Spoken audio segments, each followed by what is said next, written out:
Good evening. I'm Alana Putza with the Culture of Prosperity program at the Legatum Institute, and I'm here speaking with Anne Murphy from University of Hertfordshire about cities. Anne, thank you so much for joining us this evening. Thank you for inviting me.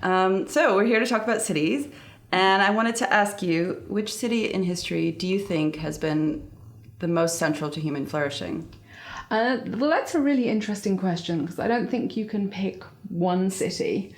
But the city that I would pick is one that I think is quite central to the development of my particular research interest, which is financial innovation and financial institutions. And it also has a wider significance as well. So the city that I would pick is Venice. And Venice is very important in the history of trade, especially in the late medieval and the early modern period. It sits in the perfect place in between Europe on the one side and Asia on the other side.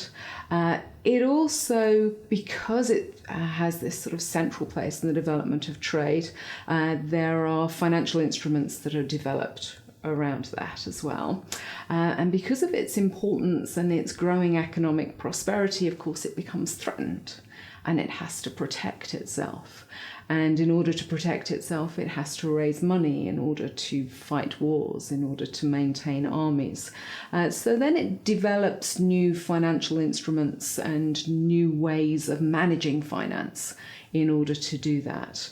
Now, there are other cities which are doing the same thing at the same time, and there are certainly cities then who take those innovations and change and adapt and develop them. And I wouldn't want to suggest that there's a nice, easy journey between what happens in Venice through the rest of Northern Europe to Britain and then maybe out into the Atlantic world.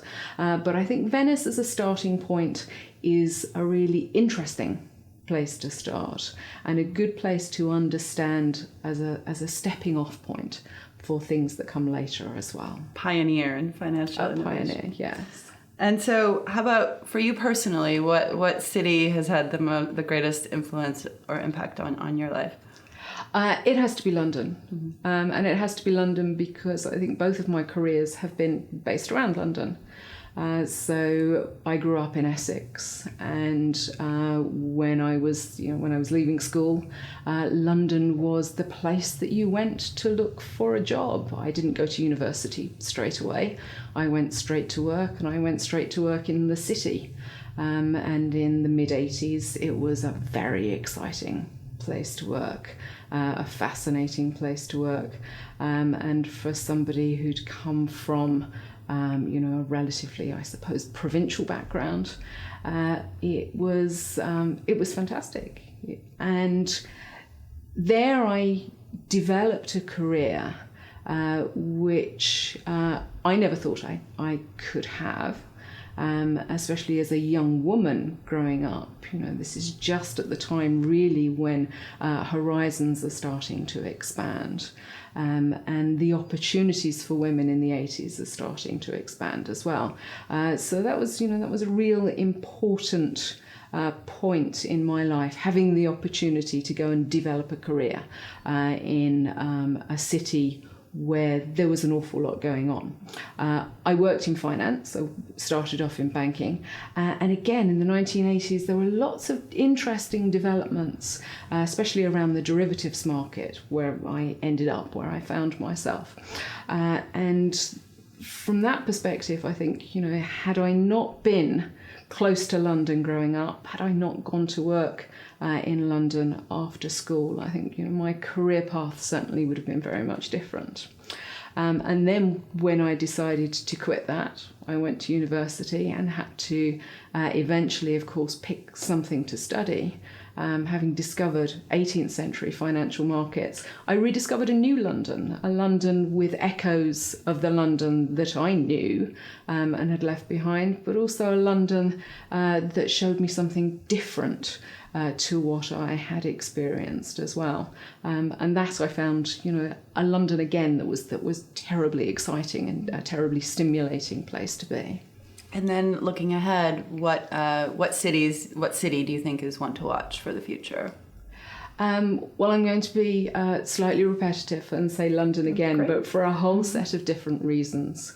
We now, I think, are entering a particularly interesting phase post the decision to leave the EU in London's history. And I think it's one to watch because it is one to watch as it moves away from being within the European Union, and to see the challenges that might come and how it adapts to those challenges. London bases a lot of its prosperity on its financial services industry, the money markets, foreign exchange markets, insurance markets. One of the reasons that they've done so well over the past 30, 40 years or so is that connection within Europe. How will that change if we do leave the EU? Will London prove itself once again to be capable of adapting to new circumstances and growing within the new environments in which it often finds itself? Or will this lead to problems? Will there be a decline in London's influence? The other thing I think is somewhat more problematic is that London has always been a melting pot. London has always been a centre for migration, both internal migration and external migration, and has been richer, more vibrant, more interesting because of that.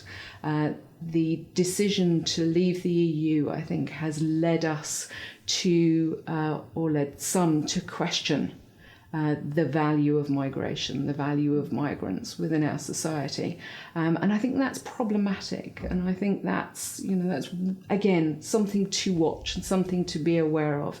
How will London adapt to that? Will it change? Will its supposed tolerance and the vibrancy and diversity of its environments change in the years to come?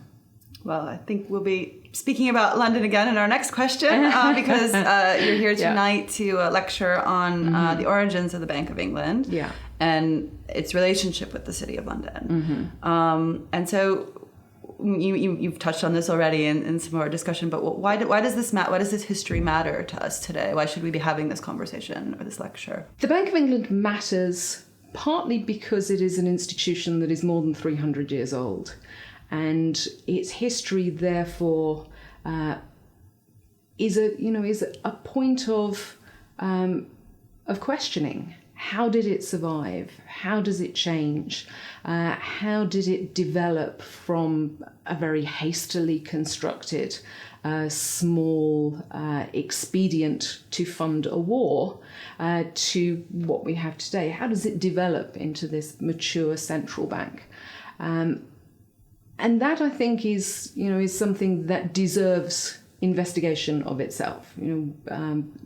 Aside from what the Bank of England is today, looking back at its history, looking at the way it developed over the 18th century, I think that's an important question that we should ask. It's also a question that hasn't been asked enough by historians. Oddly enough, for such an important institution, it's relatively little investigated. So there is a real opportunity for historians to understand what the bank did during the 18th century, how it interacted with London, how it interacted with the populations that used it, and its importance as part of the economic development of Britain in the 18th century. We talk a lot about the industrialisation of Britain as the first industrial nation. We need to talk more, I think, about the financialisation of Britain. How did financial services develop and what role did the Bank of England play in that? I also think there's an opportunity to think and talk about the Bank of England as a cultural institution. What impact did it make upon the city in which it exists, the people who used it, its environment, and the country in general? And once again, I don't think that has been investigated enough. So I think there are plenty of questions that historians can ask about the 18th century bank and its role in our maturing and developing economy, society and culture. Well, I look forward to hearing more in your lecture tonight. Thank you very much. Thanks.